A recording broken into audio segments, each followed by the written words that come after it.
We're on a streak of 7 wins in a row. We'd like to make it 8. The streak continues, and that means we're once again spinning the wheel of cash on this episode.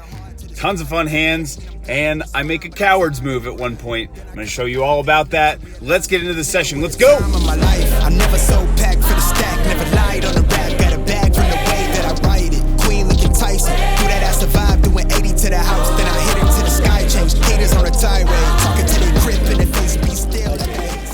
For those of you keeping track at home, at the beginning of this session, we're sitting at $14,856 in our quest for $100,000. In the latest poll, I asked you whether we should invest in beer or cloud HR services. With the next win, you said buy ADP and the cloud. Okay, sounds good. That's the plan. We're planning to play for either 3 hours or 3 shares in this short after work session. We get settled in and quickly find ace jack offsuit in the hijack. I raised at $25 over a limp and I get 4 callers. The flop is a fairly clean looking jack 9-4 rainbow. I continue for $55 and one player makes the call. The turn is an 8 of clubs. This is a terrible card for me. Much of my opponent's calling range improves greatly on this card. All kinds of 2 pairs sets and straights. For that reason, when he checks, I'm happy to check it back. Let's see if we can just get to a showdown here. River does not impact things at all with a 2 of diamonds. My opponent bets $140. Now this is almost certainly a hand that hit hard on the turn and is now going to try to get value. I'm losing to a lot of combinations here that were good on the flop and got a lot better on the turn. Even though I have top pair, we went 5 ways to this flop and he is now showing aggression out of position. I am comfortable letting this one go and not throwing chips away, saving him for a better spot. Next hand, we're in middle position with Queen Jack of Hearts. I raised to $25 over a limp and get another 4 callers. Flop is 6, 9, Queen, 2 diamonds. Checks to the button who bets $20. Limper calls, I call. The turn is the 3 of spades. Checks to the button again who bets $70 this time. This card doesn't change much and I'm going to make the call again here. River is the 10 of spades. I check once more. This time he checks back to show 6, 9 of hearts for 2 pair. Scratch your head all you want. Check those pre-flop charts.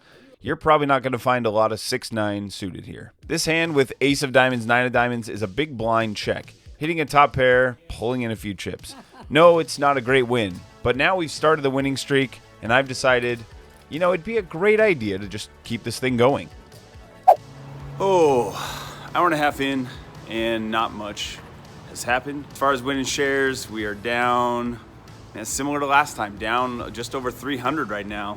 After the break, we come back to pocket 9s. I raised to $30 and face a very small 3-bet to 60.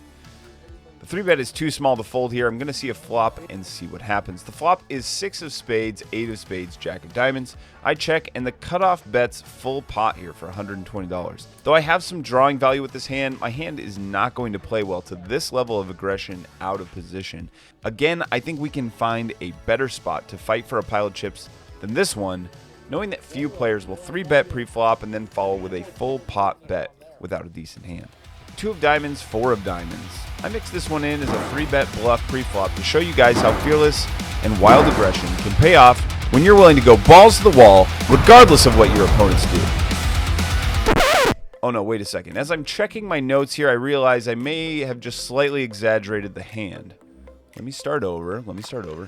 I have 2 of diamonds, 4 of diamonds, and I check my option in the big blind in a limped pot and turn a straight.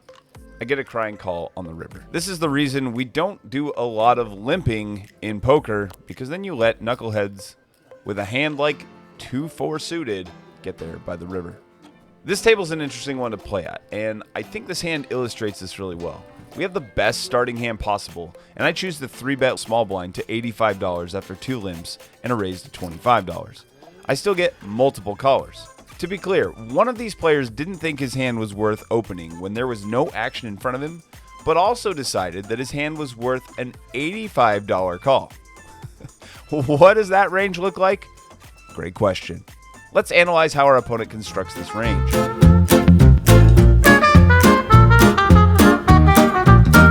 I decide to check this flop to see what kind of information we can get from our opponents on a board that we are ahead on most of the time. But plenty of combos containing a 10 will exist. I check and it ends up checking through. The turn is a jack. I've shown weakness. This would typically be a bet after under-repping my hand on the flop. I decided to get a little creative and I mixed in this check, giving me the option for a very confusing check raise that I think can be called because the story doesn't make a ton of sense. Checks through again. Now I've likely missed out on some serious value, but I am easily getting called by lighter holdings here on the river with a bet. I go for $125 and I get a reluctant call. My creative line ends up being a really poor line here, but I thought that I would see one of my opponents fire the turn. Sometimes when you get creative, you look like an absolute genius.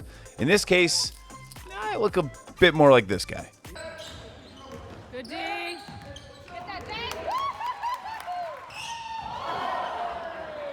Last hand was pocket aces. This hand is pocket eights. Okay, I'm under the gun. I opened at $20. I get 4 callers because we are playing at the same table as we were earlier, where nobody has a fold button. Pot is $100 when we make it to this flop. Great flop and a board where we are looking to get a call from weak pair holdings.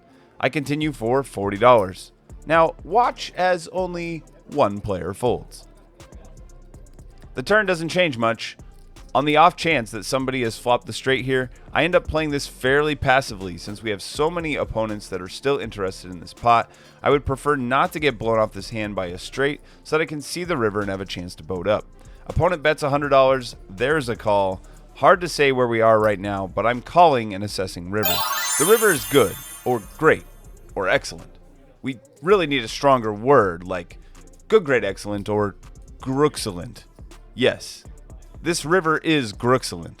Based on the player tendencies here, I'm going to lead out for $300 and expect at least one call, but hope for 2. I do get one call by pocket queens. Man, I'm surprised this was in here and not 3-bet, but also the way the table was playing, I'm not terribly surprised.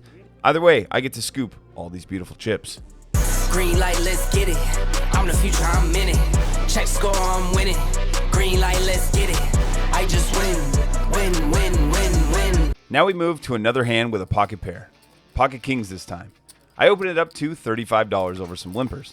The player to my left is out of position in the small blind and is voluntarily opened twice so far over a 3-hour period. He now raises to $115. Boy, this looks a lot like aces, but I'm going to call and see how he plays on the flop. Flop is 10-7-7, and he overbets for $300. You can listen to what I did here. I don't know that I could do this against anybody else, but I'm gonna fold. I tried to get him to show for the vlog. Is that a good fold? But he didn't show. He said that he had queens. I'm not confident whether that was actually the case or not, but either way, if we run an equity calculator against a range of hands that a very tight cash game player will 3-bet, you can see that we really aren't doing all that well here, and that we can still feel okay about the fold, even though I wouldn't fold this here against most players. Also, as a note, if you're in my spot and you're not trying to get the opponent to show his cards for the audience to see if you are a genius or... then don't show your cards. It only helps your opponents know how far you are willing to go to not pay them off when they finally do get aces.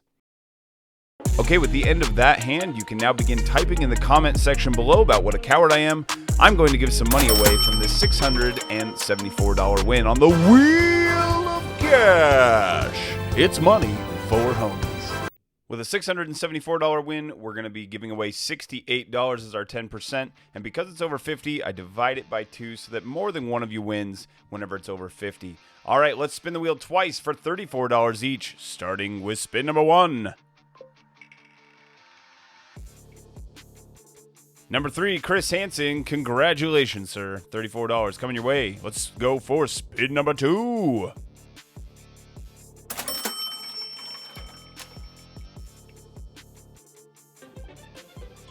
Spin number 2 goes to Jinx Morse. Jinx, congrats. $34 headed your way. If you want to get some of that money for homies from the Wheel of Cash, sign up below in the description. Become a Patreon member for just $5 a month, and you can win when I win. Thanks for being here. Have a great week. Talk to you next time.